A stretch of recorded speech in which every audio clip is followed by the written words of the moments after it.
right, go ahead, Ms. Kelley. Thank you, Your Honor. We are here after a jury verdict in this case. I'd like to start first, Your Honor, by just kind of going through the defendant's criminal history. It's outlined pretty extensively in the pre-sentence report, and the state also had an outline of his adult history in the state sentencing memorandum. The defendant's criminal history is lengthy. It's been continuous since his first contact with law enforcement back in the 90s. He was engaged in criminal activity right up until he was arrested in this case. He was also an absconder from probation at the time he was arrested on this case. His history shows a propensity for violence, especially towards women. He does not have any felony convictions, but he does have felony arrests, Judge. And two of those I'd like to highlight was his 2012 arrest when he was charged with kidnapping. In that case, Judge, he was seen by multiple witnesses, including a police officer and, at the time, a public defender, dragging his bloody girlfriend across the street and then battering her in front of multiple witnesses. She reported losing consciousness. He was then physically combative after his arrest, kicking the interior of the police car, and then also banging his head around at the police station. While he was on probation for that case, after receiving a lesser sentence in that case, he picked up another felony case in 2014.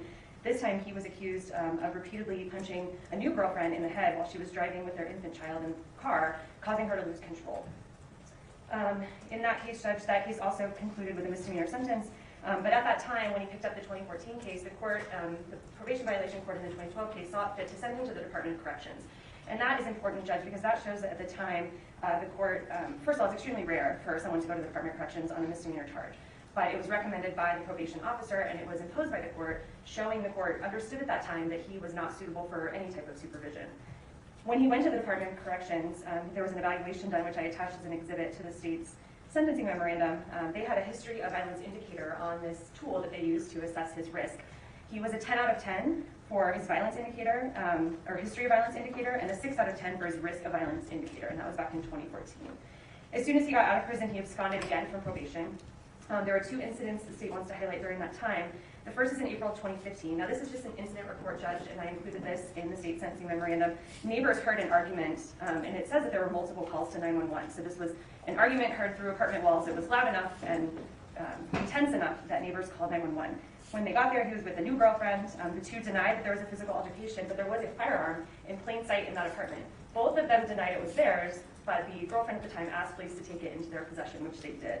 So that is while he was on probation, or absconding from probation in the 2014 case.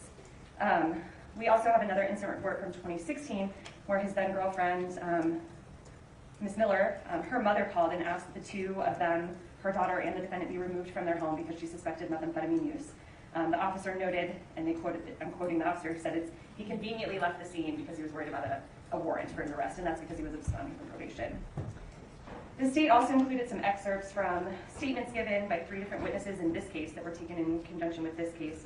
2 of those statements describe the defendant's meth use right before the homicide. They're corroborating statements of people that were there in the apartment when the defendant and Kelley were using meth. Not in Ms. Martens' apartment, but in another apartment in the days before the homicide. Another one is from a defendant's former girlfriend. She's now deceased. She's another one of his children, and she is actually the victim from the 2014 DV case. She discussed with the officer who was interviewing her, she told him about the extensive physical, emotional, and even sexual abuse that she sustained at the hands of the defendant. All of this is brought up by the state, Your Honor, because it's right in line with the abuse that we continue to see and the manipulation that we continue to see in this case. In this case, we saw manipulation of Ms. Martens. We heard testimony about physical abuse of Ms. Miller, and we saw some threats to Ms. Aragon in this case through text messages, through physical encounters, and through just the manipulation we saw of the defendant sort of coming into Ms. Martens' apartment and changing the landscape of what Victoria's home life looked like. The defendant's criminal history shows a constant lack of compliance with his conditions of release in every case where he's been out on any type of supervision. There's one thing, Judge, that I failed to include, and I left a copy on the defense table. In addition to being an absconder from probation in 2014, the defendant also has, and probably still has, an active bench warrant out of South Carolina. May I approach that? You may.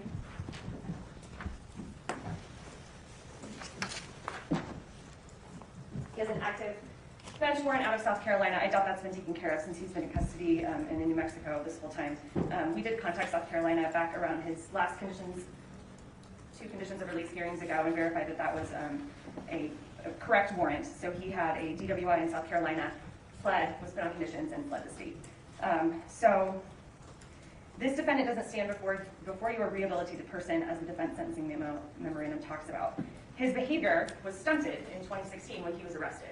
We can see the criminal behavior that he just continued to engage in right up until he was arrested. We know he was using meth that day. We know he was engaging in dangerous behavior before that, criminal behavior before that. Once he was in custody, he's obviously not going to be able to violate the law or be arrested. And he was released in this case. But when he was released, despite defense's assertion that he's been super compliant, he wasn't. When he was released, Judge Brown ordered that he have no unsupervised contact with children under the age of 18. That was an order in his conditions of release. Clear. We know that he violated that conditions of release because he was caught on camera doing so. At first, there was a denial that happened, and then there was some excuses as to why that happened. But the fact was that he was alone with his girlfriend at the time, Ms. Covington's 2 minor children, not just alone to take them to the bathroom, as they tried to state in the hearing that we had in 2020, I believe. But he actually took the kids in the car, left Ms. Covington, and was gone for over 20 minutes. So we know that he blatantly violated that condition of release. Now, Judge Brown, in that hearing, decided not to actually violate him for it and found that essentially he didn't mind that the defendant had violated that condition, but he still was in violation of that condition. It's still another example of him being out of compliance and not following any court order. Around that condition of release hearing, the state had occasion to subpoena Ms. Covington to that hearing, and when the agents from our office went out, Judge, the neighbors reported that they had heard multiple rounds of physical fighting coming from their apartment. Now, no police were ever called on that, and so that's sort of an incidental, anecdotal example, but it goes right in line with his pattern. There is constant violence. There is constant violence against women with this defendant. Now, as far as the child abuse charge in this case, Your Honor, we are asking that the court designate it as a serious violent offense. The defendant has proffered a fairness argument, essentially, and is comparing himself to his co-defendants and asking that because their charge was not designated as a serious violent offense, that his should not be either. In this case, Judge, for some background, the defendant here was never offered a plea by the state because he was consistently dishonest throughout this case. He was dishonest with the police. He was dishonest in his Castigar statement. In the statement that he gave to the state, he continuously skipped over the events of the night, claiming to be asleep. And we know through the physical evidence and the testimony of the witnesses in this case that that's just not true. We have physical forensic evidence tying him to Victoria's body, including her flesh on his sock, her blood on a towel. And I think that in the defendant's addendum that they filed last night, they tried to say that it was the other way around, but I went back and double-checked the DNA report, and it is, in fact, Victoria's blood on the towel in the washer with a mixture, including Victoria and the defendant. There was some testimony specifically about that blood from Christina Servideo in the trial, where she talked about how they tried to swab around blood stains, and they still picked up Victoria's blood. So it's definitely her blood and his DNA on that towel. It's her flesh on his sock. We have neighbors that hear him awake, or a neighbor that hears him awake at 1:30 in the morning, which is not inconsistent. She's always said she heard them around 1 or 1:30 in the morning throughout this case. So we know he was awake. Oh, and we also have forensic phone evidence. So there's phone evidence, Judge, that shows he was awake, using his phone, and in and out of the apartment. So we know that that story was not true. We knew the defendant was not being truthful, and so he was not offered a plea. Now, not being offered a plea is not a reason for this court to offer him any leniency. Ms. Kelley pled to 50 years of jurisdiction. Ms. Martens did not dismember or clean up this crime scene, so proportionality here is a misplaced argument. In this case, Judge, the jury has found, and we have shown, that the defendant created the situation that led to Victoria's death. We are asking the court to make the appropriate findings pursuant to State v. Morales, that he caused her death in a manner with recklessness in the face of knowledge that his acts were likely to result in serious harm. Now, Judge, there is an issue with the defense brought up some merger issues or vacation issues for the tampering charges. Would the court like me to address those now, or do you want to wait for the defense to lay out their argument? Let's go and address them now. Okay. So, Judge, we do have, oh, and there's also another one of their arguments, Judge, that isn't super directly brought up in their sentencing memorandum, but it was previously brought up in a motion regarding his pre-sentence confinement credit. Would you like me to address that as well? Let's do both. Okay. So, Your Honor, there are 7 tampering counts that fall under a unit of prosecution analysis in this case, and we need to look at 6. But first, I will say, Judge, that in charging this case, the state was very deliberate in the tampering charges to ensure that they would each remain a distinct and distinguishable act from one another. SICE points us to look at the timing, location, sequencing of the acts, existence of any intervening events, the defendant's intentions, and the number of victims. We also look at DeGraff, which also talks about intentions in paragraph 38, considering separate intent. So something automatically distinguishing from these facts to Seiss is the fact that we have two actors working in this case. Both Seiss and DeGraff are single defendants acting alone. Here we have two people working in concert with one another, which is an interesting departure from the facts in Seiss, because while some of these tamperings fall under an accessory theory, so judge, in looking at what happened inside the apartment and the circumstances surrounding all the tamperings, the defendant can be liable for the act of someone else, and the act of someone else, even if he's encouraging or causing it, which we have here, that intention of actor one may not be the intention of actor two. So we can have split intentions with accessory liability. The facts in Seiss are also distinguishable because that was a continuous period of tampering. I believe the facts were that the clock in the classroom where the murder happened in that case was unplugged around 8 p.m. or at 8 p.m. And then he clocked out of his job around 11. So we can assume and we can see that there was about a 3-hour period between the murder and the time he left the scene. And so the tampering within that crime scene took place in about 3 hours. In this case, we have a much longer, protracted evening. The defendant comes home with Ms. Martens around 8:48. They prepare dinner, and then the length of the night up until about 4:30 in the morning when they end up knocking on the neighbor's door, we have 7 or 8 hours. So that automatically distinguishes us from Seiss as well. We also, in our case, Judge, have many intervening events, and different motivations by the different actors, and different motivations for the different pieces of evidence, which I think under the Seiss analysis lets us have separate tamperings.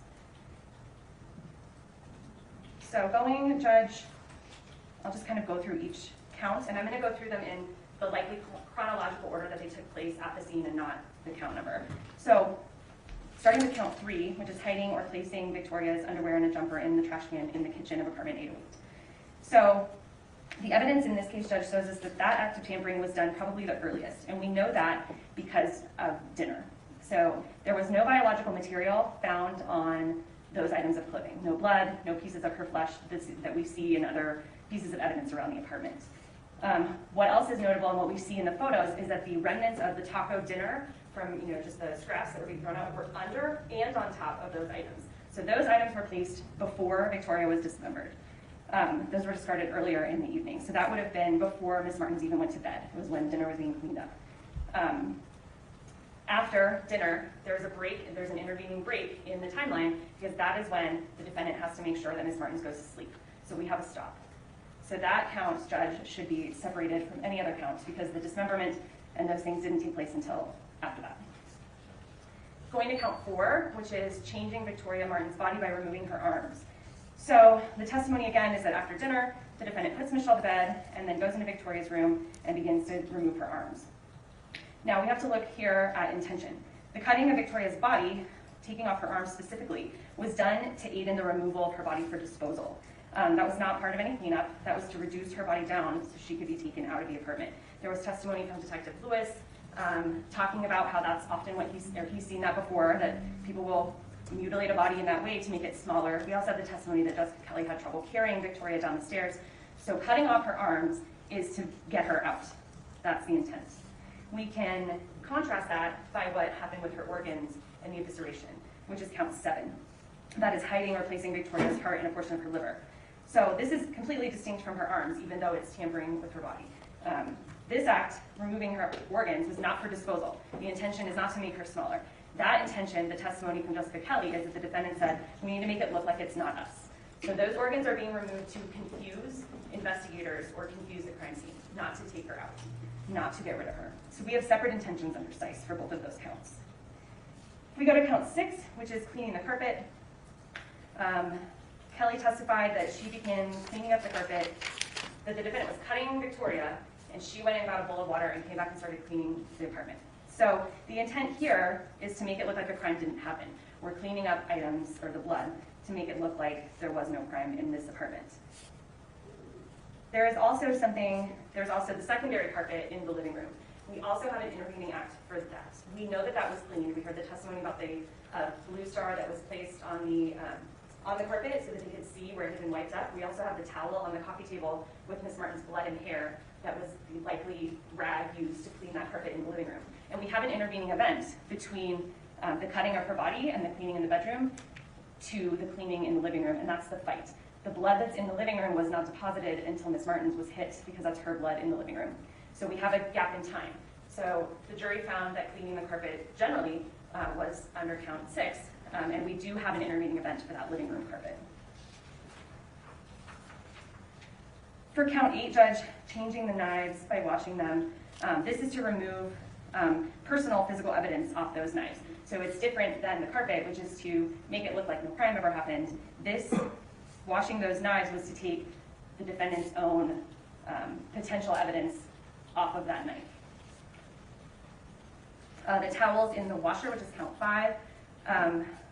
Circumstantially, Judge, I think we can show that this was an event that happened sort of in the middle. The wash cycle was completed by the time that the officers arrived, and it was still wet. And if the state is encouraging the court to look at the overall time frame, this protracted night that we have.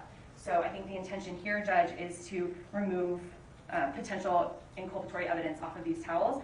But when we look at the difference between this case and Seiss, and we have this 8-hour time period versus the 3-hour time period, this is also a distinct act.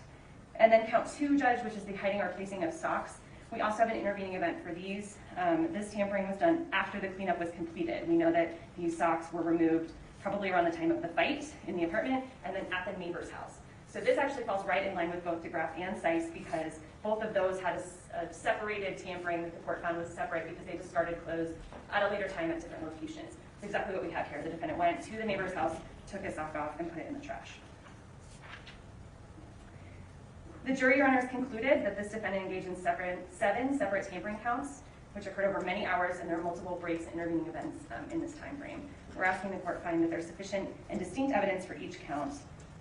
I think there's a mischaracterization of the evidence by the defendant, saying that the only evidence that the state had for these tamperings was that the defendant should have known or must have known because they were in a small apartment, but that's ignoring the direct testimonial evidence and the forensic evidence showing his participation and encouragement for those acts. So, Judge, before I get to, and then we need to talk about his pre-sentence confinement quickly, Your Honor.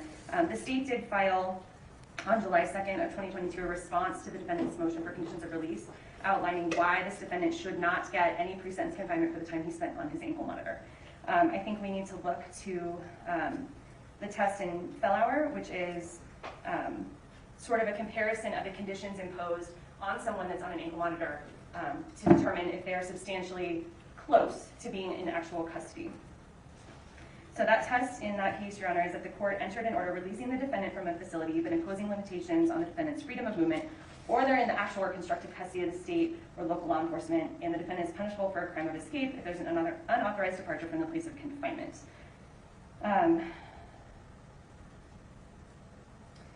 This case says that a defendant whose pre-sentence period is not spent in jail or other correctional facility is only entitled to pre-sentence confinement if the conditions of release are sufficiently onerous to be deemed official confinement. The defense has said over and over that this defendant was on house arrest. He was definitely not on house arrest. They have a focus in their motion, I believe from June of this year, that he was to live at a location designated by pretrial services. The reason that that happened, Judge, was not for him to be in state custody in the way that they tried to make it sound, but that's because the defendant was unable to find suitable housing on his own. So pretrial services had to step in and essentially assist. And I myself had conversations with pretrial services while they were searching for just a place where he could be that was safe.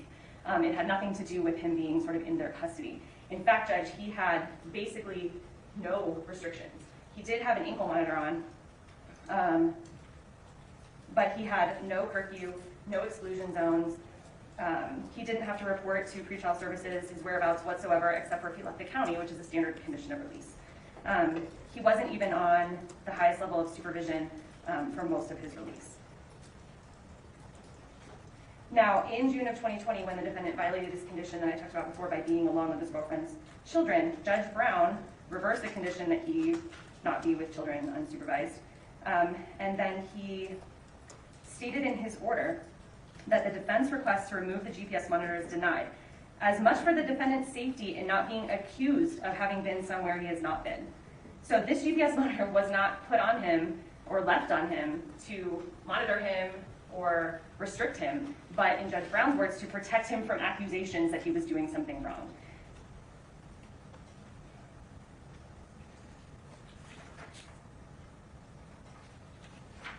So essentially, Judge, this defendant, while he did have a GPS monitor on and had standard conditions, the limitations were basically zero on his freedom. This falls short of qualifying him as being under house arrest, and he should not receive pre-sentence confinement credit for the time he was out of custody.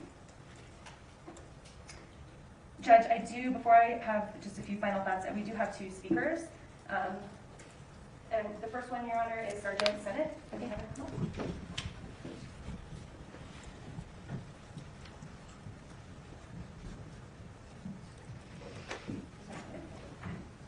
All right, Sergeant, just go ahead and state your name. Hi, I'm Sergeant Harold Sennett with the Albuquerque Police. All right, go ahead.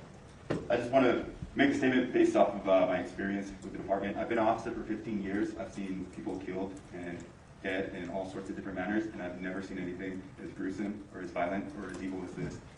And I'll close with, I have a belief that absolutely no child in the entire world deserves to die.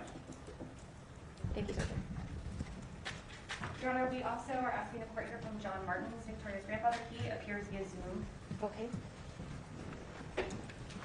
So, Mr. Martens, I'm going to ask you to unmute. You'll see it pop up on your screen. Go ahead and accept that.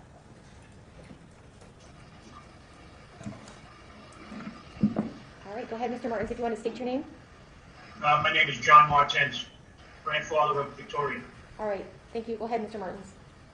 Thank you. So because of his criminal way of life, and getting around supervised probation, going online fishing for innocent women, jumping from one to another, until he finds one where he could hide and use them for what they have, a car, their money, and then to bring alcohol into the house, bring drugs and other people, and most of all his cousin, and created danger for them, which resulted in the brutal death of Victoria and almost Michelle. So Fabian, because of you participating in the death and dismemberment of Victoria, we no longer going to hear her say, Papa, I love you. Nana, I love you. We won't hear, Papa, Nana, can you take me to gymnastics? Or Papa, I'm 16. Can you teach me to drive? And how about graduation? There'll be none. Well, most of all, Papa, can you walk me down the aisle? So, Your Honor, we ask that you impose the max sentence because Victoria will not get the max out of her life that she should have been entitled to. We thank the court. Thank you. Thank you, Mr. Martens. Your Honor, this defendant has been found guilty by a jury of his peers in child abuse resulting in death, 7 counts of tampering with evidence, and conspiracy. As Your Honor heard during the course of this trial, this defendant was a catalyst for Victoria's murder. He not only created a situation that he himself found inherently dangerous, but he exacerbated his cousin's paranoid and drug-induced state and then convinced her mother, Victoria's mother, to leave her with an unfit caregiver. This deadly mix of avoidable circumstances led to Victoria being dead on her 10th birthday. This defendant was not a passive party, he was not a victim of circumstance. This jury found this was a foreseeable outcome given the circumstances that he created. But for this defendant, Victoria would be alive. After her death, he took part in an extensive, messy, and lengthy attempt to destroy the evidence of her murder over nearly 8 hours. DNA evidence, digital forensic evidence, testimony, and circumstantial evidence all point to this defendant's extreme involvement in this case, in her murder. Everything throughout that evening was going to Kelley and this defendant's plan until they turned on each other and Kelley began attacking them and the defendant ran out of the house.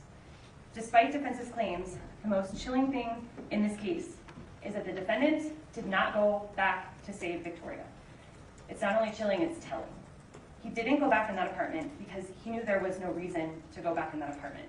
He knew that he had not left a 10-year-old with a dangerous person that had just attacked him. He knew she was dead. The neighbors even testified, there was at least one neighbor that testified that she was about to run back into that apartment. But they didn't make a move, they sat there because they knew she was dead, and he knew what had happened to her. He knew it, and he participated in chopping up her body to try and cover this up. His actions after her death show a complete disregard for the sanctity of her life. Right now, if this hadn't have happened, if this defendant hadn't transformed her world and brought this dangerous element into her life, she would have been a 16-year-old. She would be going to dances, getting a job, driving her car, just starting to live her life. Her family and this community has been robbed by this defendant. He does not deserve leniency. Your Honor, the state is respectfully asking that the court sentence him to the maximum sentence of 40 1/2 years, with all counts running consecutively. and the child abuse charge being designated as a serious violent offense. Thank you. Before you sit down, Ms. Kelley, I want to talk about the serious violent designation. Yes, ma'am.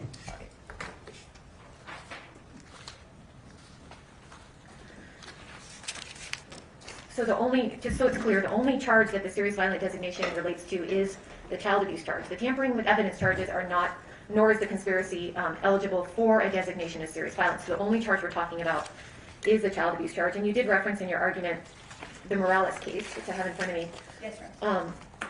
And you'd agree that the statute for serious violent designation and the Morales case supports one of the elements, which I don't believe you mentioned, which is that the offense was committed in a physically violent manner. So I recognize the second part is met, either with the intent to do serious harm or with recklessness in the face of knowledge that the acts were likely to result in serious harm, which it did. But here, that first element, which I don't think you mentioned, is how was that child abuse, at least from Mr. Gonzales's role in it, how was it committed in a physically violent manner?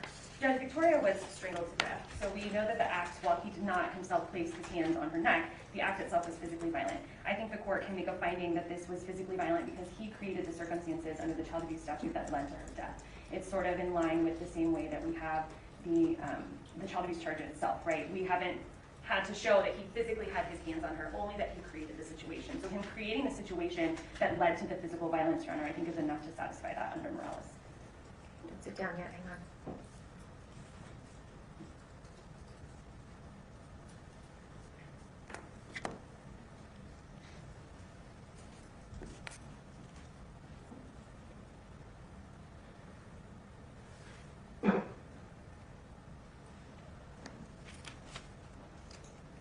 Because my concern is, as you know, it's an abuse of discretion, and there does have to be sufficient evidence of that it was committed in a physically violent way.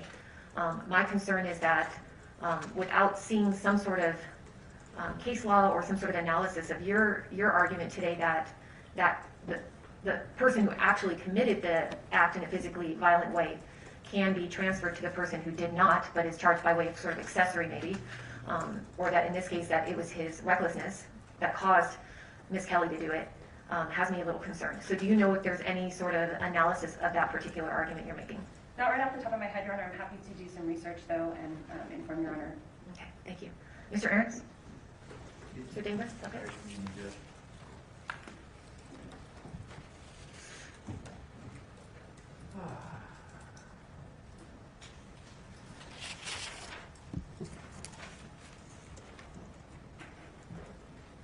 First, Judge, is this working? Am I getting picked up good? In terms of the pre-sentence credit, I think it is pretty well discretionary with the court. I would counter a couple of points. I do believe that if Fabian had taken off the ankle monitor, he would have been charged with escape.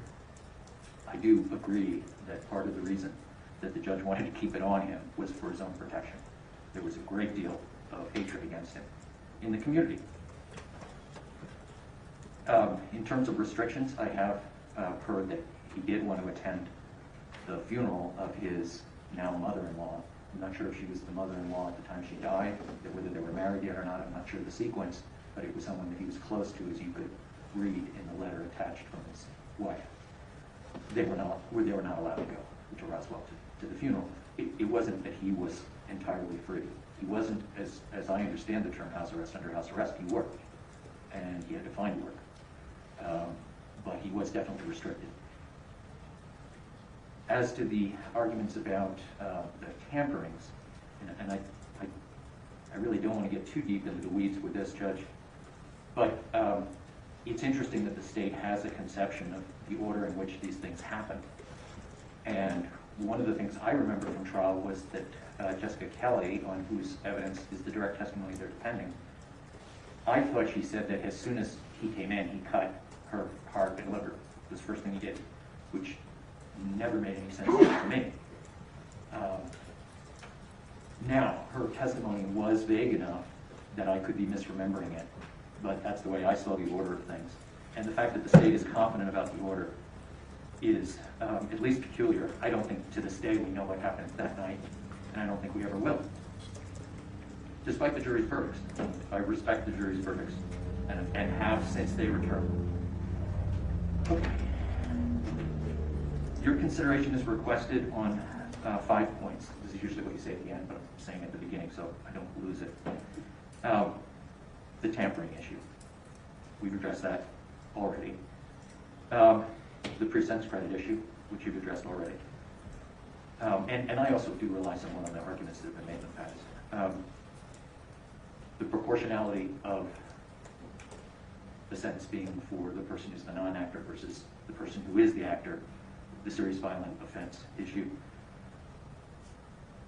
And a fourth issue I have is that given how he's behaved on the ankle monitor, and given that he hasn't gotten in trouble for 6 years, and even given his history of not making it through probation, there's an indication that he may have been changed by this event.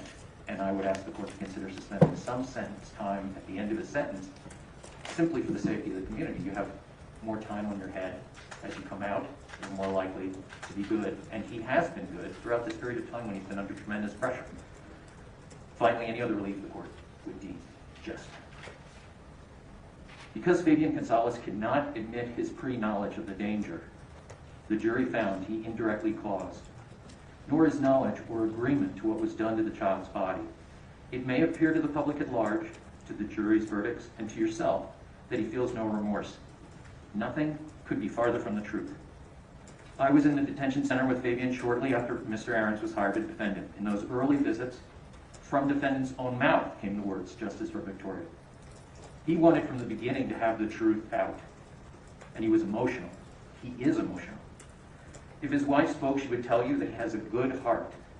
And in the face of what happened to this child, in the face of his selfishness at that time, in the face of the evidence of chaos and lifestyle and disrespect, it may be hard for the public, and you, Your Honor, to believe for one moment that Fabian Gonzales has a good heart.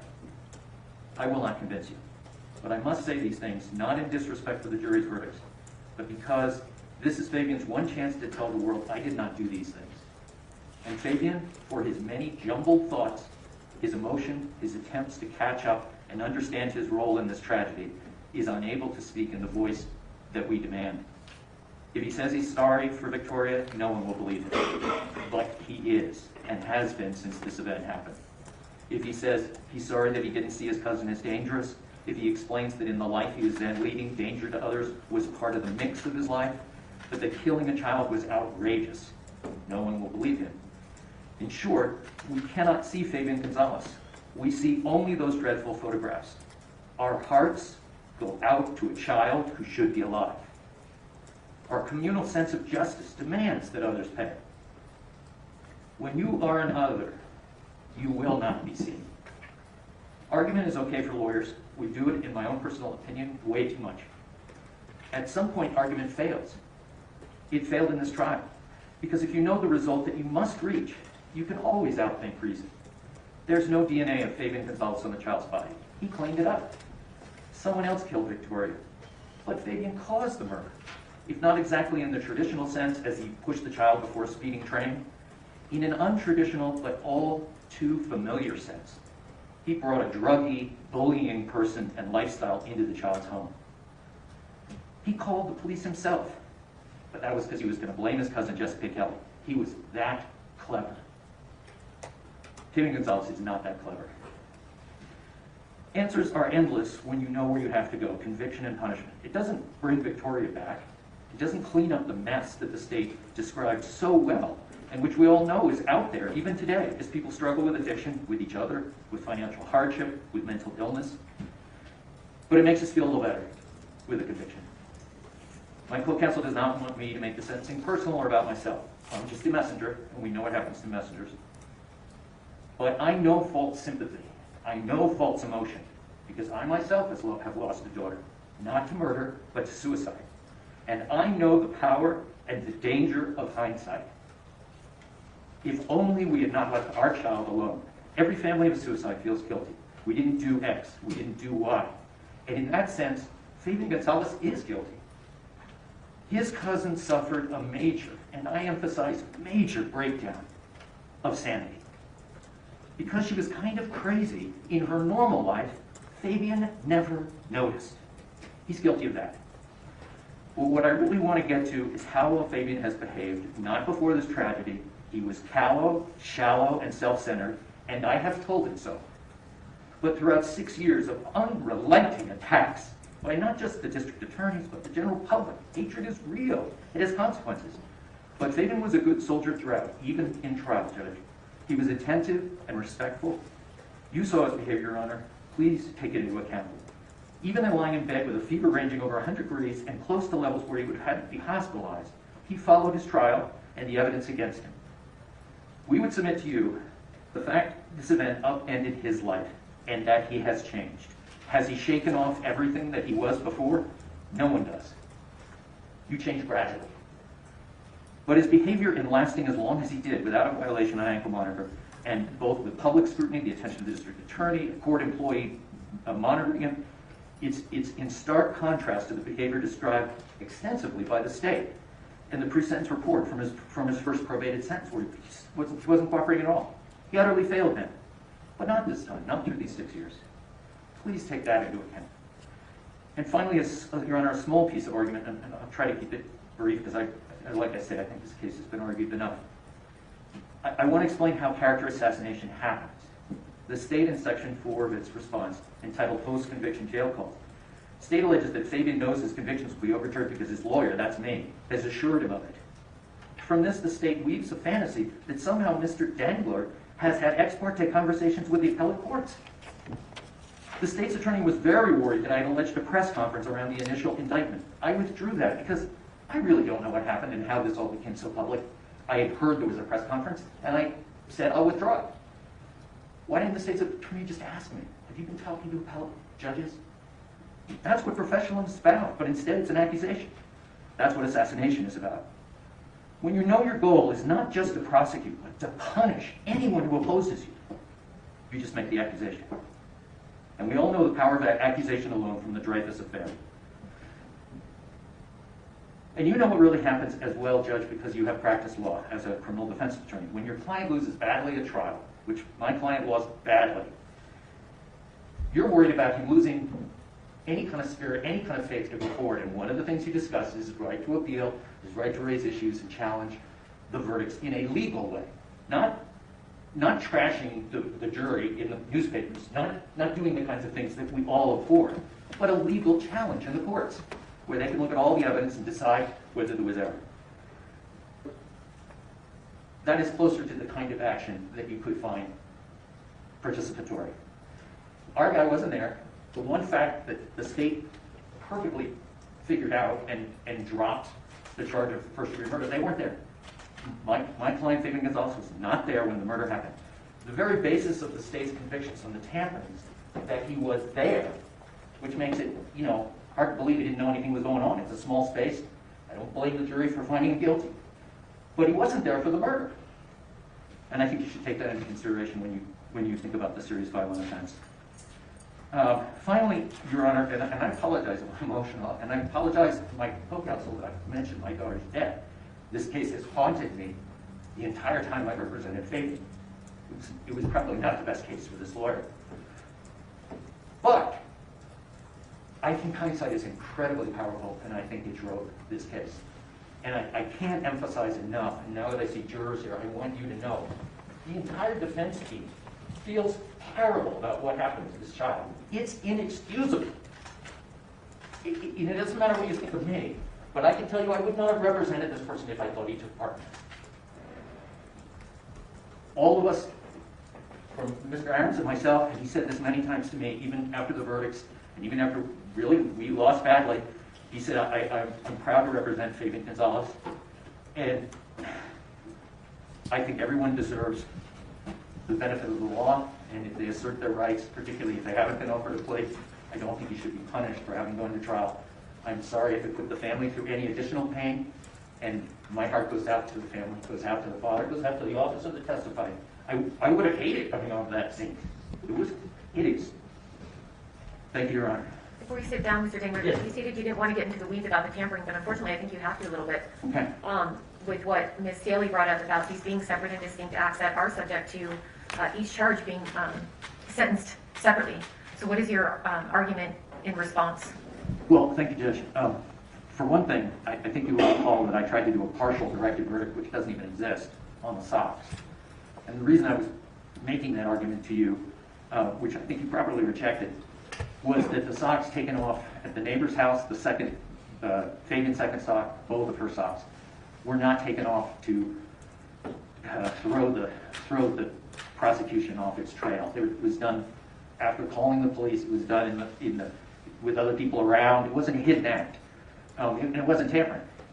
That leaves the sock inside the house.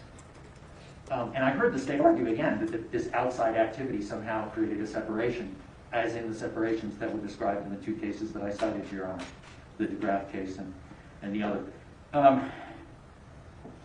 I don't know of a case, and I'm happy to research it more, just like the district is happy to research the issue raised with her more. I don't know of a case where time alone in the sequence enables you to make all these distinctions. But as I say, I don't believe we know what happened in that house that night. I still don't believe we know. And I don't believe we know the order, and I certainly don't trust Jessica Kelley's word about anything. So I don't actually know how you do distinguish the various acts that were done. The other case that I cited, the one which the state researched and said there was a 3-hour period of time. In that 3 hours, this man, who apparently, I can't remember if he also raped her, but he killed his teacher, or he was convicted of it, and so he was definitely convicted. He cleaned up all kinds of things, because that's where she was killed, was the crime scene. And so he did it in 3 hours, and this is an 8-hour period. Well, we know it's not really an 8-hour period, because the last hours, he's getting attacked. So, that might be a distinction, getting attacked, because then anything that does after that may be a different intent. But prior to that, we don't even know how many hours the cleanup took. We just don't know. We know when the child died.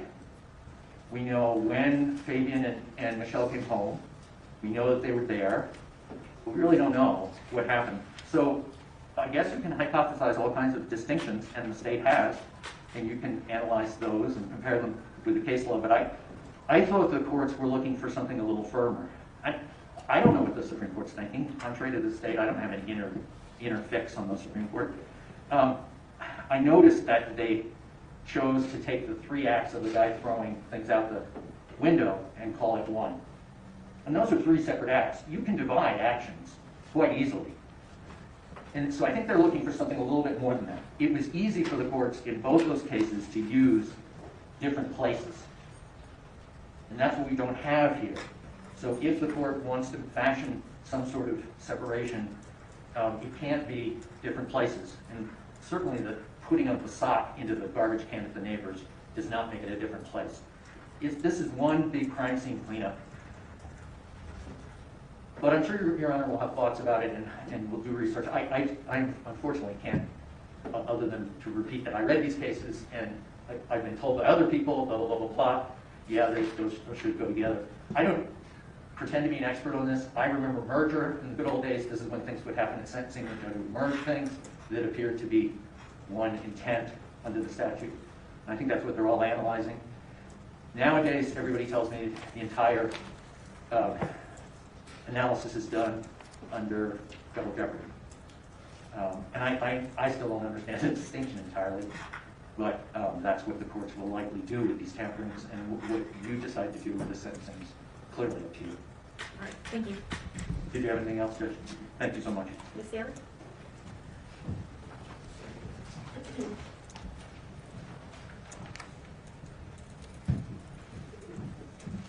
Your Honor, just briefly on some of these legal points. Just for clarity, I don't believe I said I was confident about any particular order, but I think in deducing the order things had to have gone, I do believe that Victoria's jumpsuit and underwear were placed in the trash can around the time of dinner based on the physical evidence showing in photographs that there's like lettuce and some taco things below and on top of that outfit. Plus, there was no biological evidence that we saw in the other pieces of evidence from the actual cleanup. The next thing that we know had to have happened, sort of just going in order, was that she was dismembered and her arms were dismembered and eviscerated. Then we have to have the next sort of in-time thing would be the cleanup of that, and then the last thing would be the socks being disposed of. Just going to the socks specifically, Your Honor, the jury did, it was instruction 20, I have it here, Judge. In the instruction for the tampering with the socks, the jury did have to make a finding. We have an and in here. It says the defendant hid and or placed socks, to wit, one black sock in apartment 407 and one black sock in an orange laundry basket in 808. So the jury did have to make a specific finding that he disposed of one sock in 407, which does give us that break in time. I think looking at DeGraff, which Mr. Dingler referenced, the 3 items that were thrown out in that case were a knife, glass, and a hammer. The reason that the court made those all into one tampering was because they said that those items were gathered in a short period of time and they were thrown together in a single box on the side of the road. So that is different than what we have going on in this case, where we have different things happening. So those were, we have a departure from this case in the present facts, Your Honor. Also, looking at the double jeopardy standard, the double jeopardy standard gives deference to the jury. The conduct is distinct if the jury could reasonably infer an independent factual basis, and that's from State v. Dominguez, which is 2014 MMCA 64 in paragraph 12. So the jury can create their own timeline, Your Honor, about what happened and find that these were distinct acts, and I think that's what's happened here. Looking just briefly, Judge, at the serious violent offense argument, I didn't have a chance to fully investigate just now, but just taking a closer look at Morales, I think Morales evaluates the nature of the offense and the resulting harm. The resulting harm here is severe as any harm could be. The statute also allows for the serious violent designation based on reckless endangerment, like in a vehicular homicide. In this case, Judge, the defendant invited violence against Victoria through his threats after the barbecue, his threats of violence after the barbecue, and by leaving Victoria in the care of his violent cousin. I think that that is similar to the reckless disregard resulting in death that we would see in a vehicular homicide. So I'm happy to research that further, but I think that Morales perhaps gives enough guidance for the court to make that designation. I don't think I have anything else, Ryan. All right, thank you. Just give me one moment, please.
All right, so I think it's important to first mention, of course, this is a court of law, and so everyone will behave appropriately as we move through this process.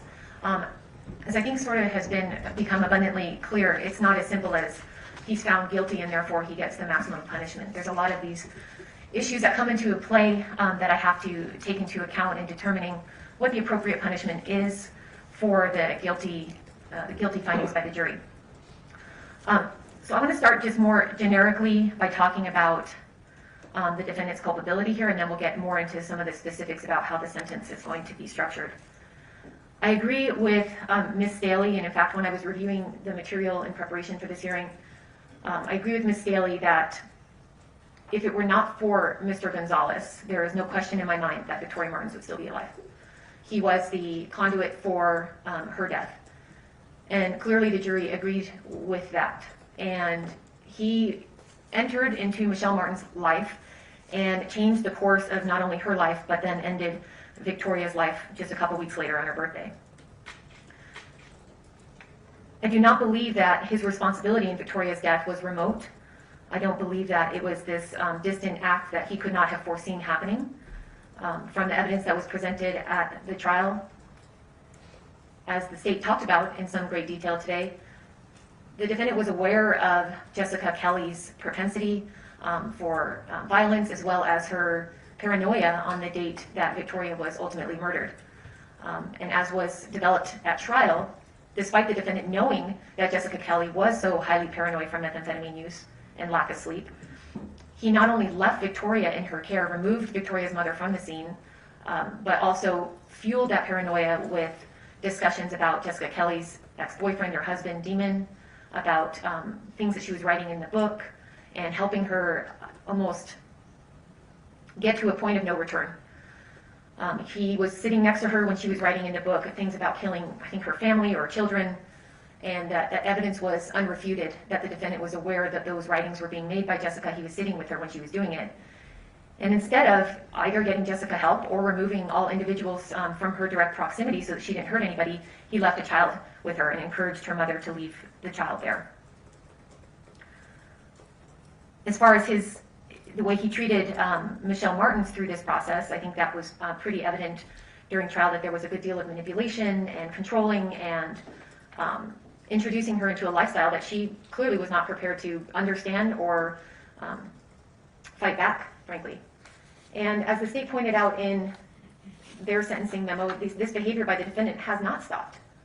From the jail calls and the information that was presented in this memo about the defendant continuing to attempt to control and manipulate women, even while he's in custody facing a good chunk of his life being served in the Department of Corrections, he's continuing to engage in controlling, manipulative, and to the extent that he can, violent behavior, threats.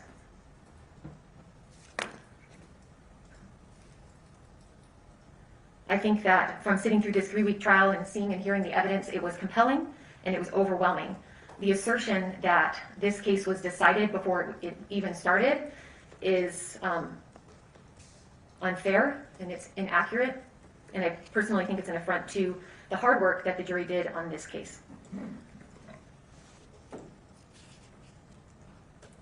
I'm going to take a couple steps back because I talked about the fact that the defendant left Victoria with Jessica knowing the condition she was in mentally, but also we forgot to talk about a little bit, what happened at the barbecue and how the defendant was humiliated by being attacked by a female, getting a black eye by a female, and that his actions after the fact in threatening multiple people about coming back, and then the objective evidence of his phone calls to his brother in that short time frame indicates that this situation was far from over in his mind and that he wanted revenge. So although we don't necessarily have tremendous evidence about if there even is a John Doe that came into that apartment that day, certainly the defendant's actions in continuing this dispute and threatening to shoot up a neighborhood and a family contributed to the overall dangerous situation that Victoria was put in.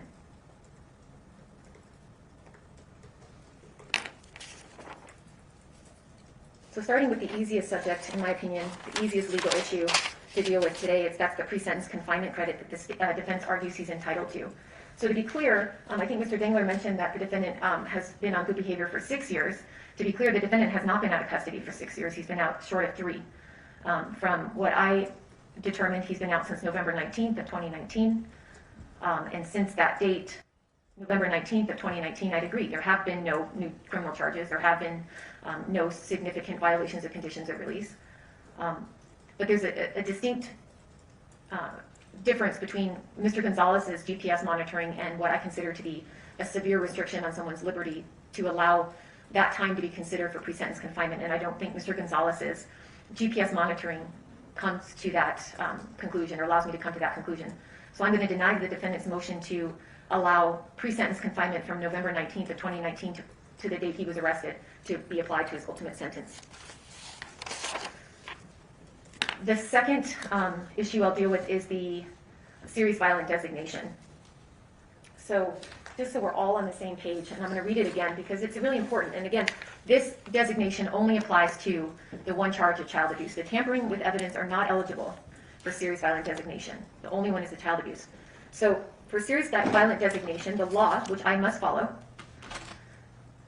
states that in order to designate a crime, and just because someone is murdered does not mean it's serious violent. And I think that maybe runs contrary to a lot of people's understanding. You would think, well, if someone's murdered, there must be a serious violent offense. But the law, the legislature has created certain offenses that are automatically serious violent and some that are discretionary and some that would never be.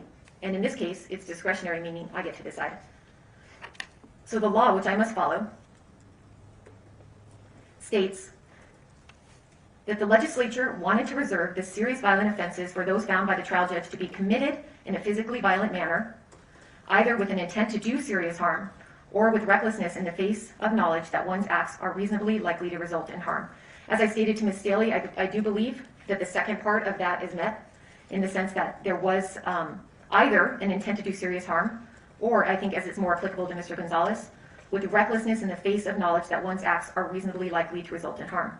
The problem, however, in designating the child abuse charge as serious violent is that there is no indication that Mr. Gonzales's actions were done in a physically violent manner. There was no evidence whatsoever that Mr. Gonzales's actions in the death of Victoria Martens was done in a physically violent manner. He wasn't there.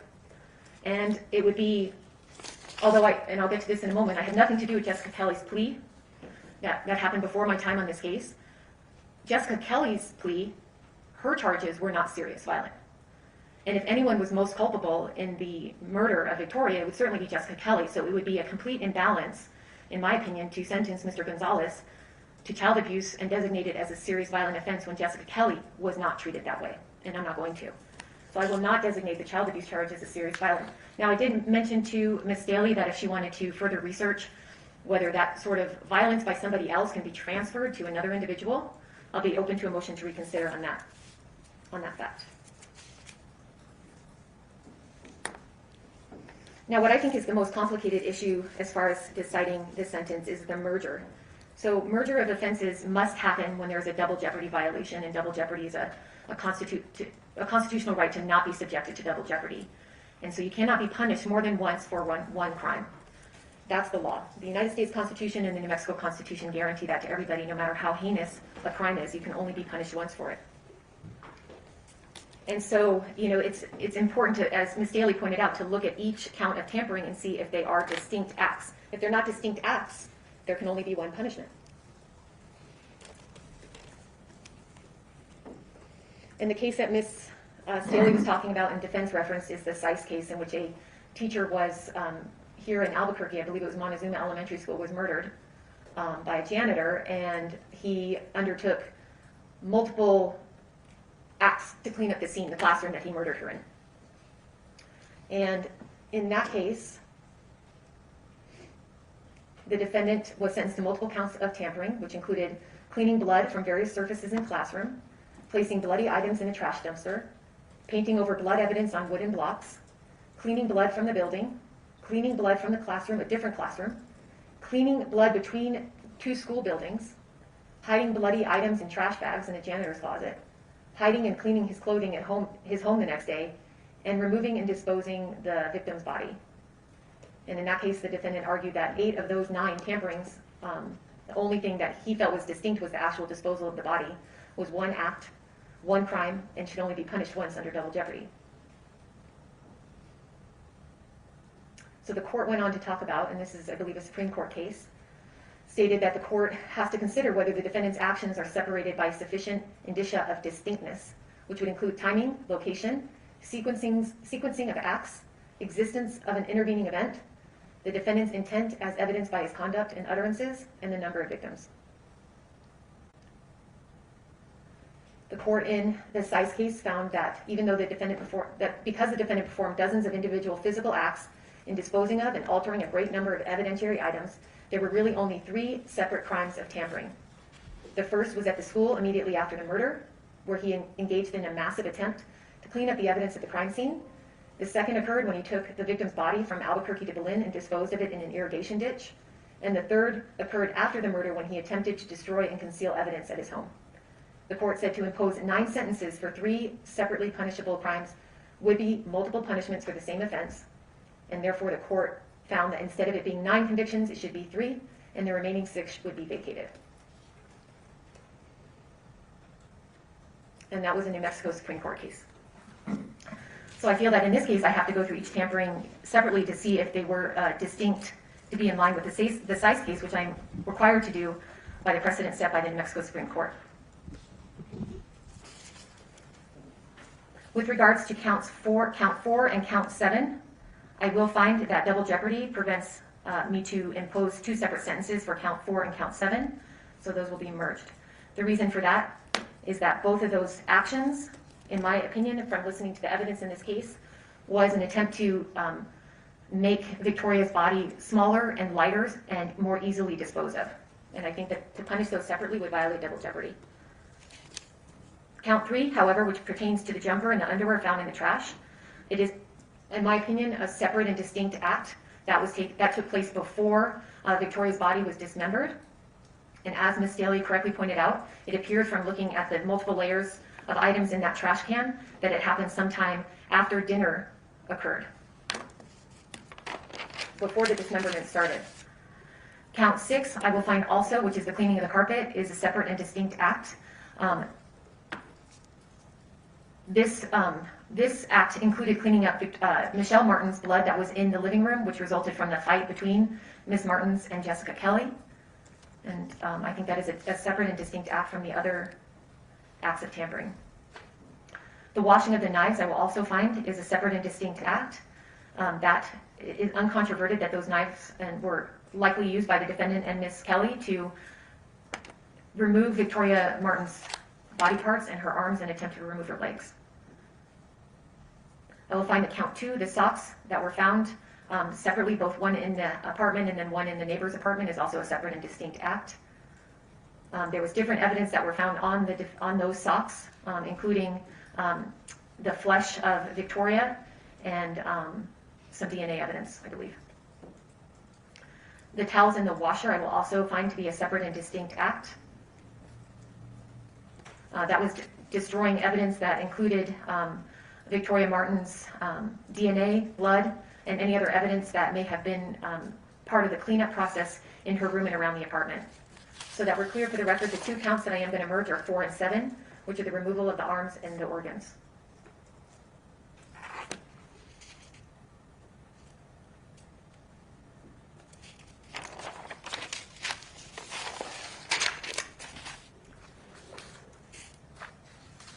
So now for my consideration is to determine how these charges will run.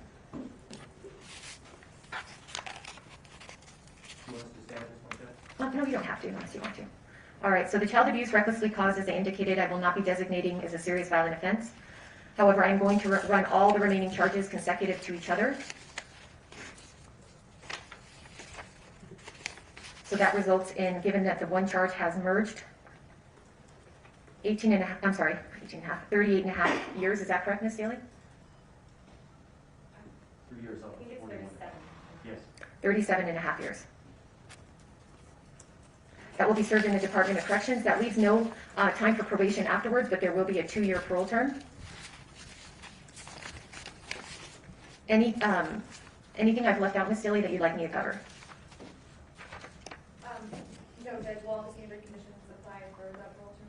Yes. I'm going to do the JNS, and I'm going to do it right now. Anything from the defense perspective? Just, Your Honor, I know that corrections will do what they'll do, but I would appreciate you putting in that it's recommended that he be placed in protective custody. I think they probably know that, but I could certainly put that on the JNS. Thank you, Judge. Anything else? Defense? Okay, thank you.